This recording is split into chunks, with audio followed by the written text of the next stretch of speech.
Imagine this.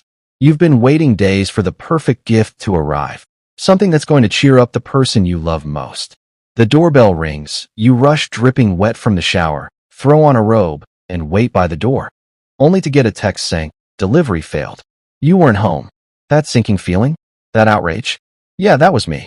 But don't worry, because what started as a ruined surprise for my wife turned into one of the pettiest, most satisfying acts of revenge I've ever pulled off. If you've ever been ignored, underestimated, or flat out disrespected, you're going to love this.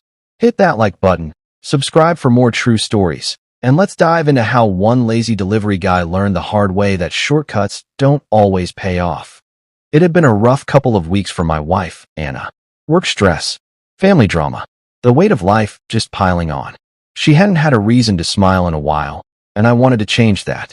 So when I finally ordered her that gorgeous designer dress she had been eyeing for months, I was buzzing with excitement. This wasn't just fabric. It was a piece of happiness, wrapped up in a box. Delivery was scheduled between 1 and 3 p.m. Perfect timing. I cleared my schedule, made sure I'd be home, and even planned to hand it straight to her when she got back from work.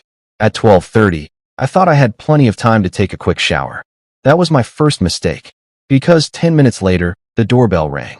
Panicked, I jumped out of the shower, water dripping everywhere, tied my bathrobe around my waist, and buzzed the delivery guy into the building.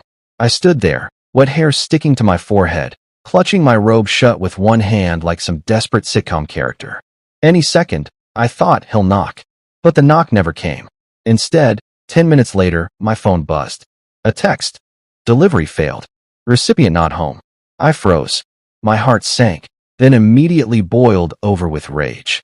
I was literally standing by the door waiting. I sprinted down 3 flights in my flip-flops and bathrobe, slipping on the wet tiles like some lunatic. But by the time I reached the lobby, the delivery truck was already pulling away. I dialed customer service, my voice shaking between anger and desperation. To my surprise, I got a real human on the line, Mark, the call center rep. He was kind, patient, and promised he'd try to get the package redelivered. But hours later, the update came back. No redelivery. Why? Nobody seemed to know. But I did. See, our building's elevator was broken that week. Crews were working on it, tools and caution tape scattered across the lobby. That meant any delivery required a climb of exactly 2 flights of stairs. That was apparently too much for this guy. He made it into the building, saw the broken elevator, and instead of doing his actual job, he turned around and left. No knock, no call, nothing. My wife's gift was gone, and with it, her little spark of joy.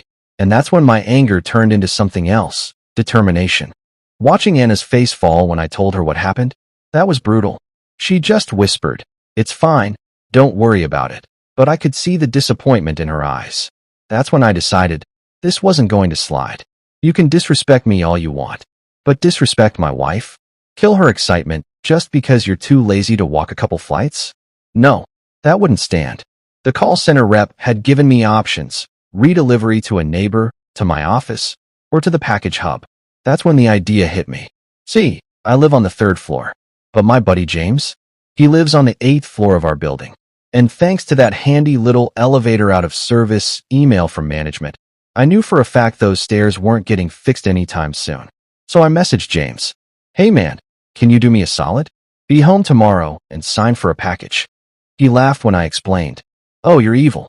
Yeah, I'll do it." And just like that, the trap was set. The next day, I tracked the delivery like a hawk. 12:30, 12:40, 12:50. Ding. Notification.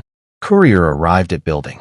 I swear I could almost hear the sigh from downstairs when the driver realized the elevator still wasn't working. But this time, walking away wasn't an option. Because this time, the package wasn't for me. It was headed for James, on the 8th floor. Step after step after step. 6 extra flights, each one heavier than the last. I imagined him lugging that box, cursing under his breath, sweat soaking through his shirt. And the best part? The box wasn't even that big. It was light, which meant the real burden wasn't physical, it was psychological. Pure humiliation. He'd skipped out on 2 flights yesterday. Today, karma handed him 8. Later, James texted me. "Dude, funniest thing I've ever seen. The delivery guy looked like he was dying by the time he reached my door. He shoved the box into my hands like it was cursed. I couldn't stop laughing. When Anna came home, I handed her the gift. Finally, her face lit up as she held it against herself in the mirror, spinning with the kind of joy I'd been waiting days to see. And me? I felt lighter too, because justice had been served. Not in some grand, explosive way, but in the perfectly petty way that made the scales feel balanced. Some people think petty revenge is childish, but sometimes it's the only language people understand. If this guy had just been honest, if he'd buzzed and said, "Hey man, I can't make it up the stairs," I would have walked down with a smile. But he chose laziness. He chose disrespect. And in the end, that choice cost him 6 extra flights of sweaty, miserable effort. So what do you think? Was I too harsh? Or just the right amount of petty? Let me know in the comments below. And if this story gave you that little rush of satisfaction, smash that like button, share it with a friend who loves a good revenge tale, and subscribe for more stories just like this. Because trust me, justice always finds a way.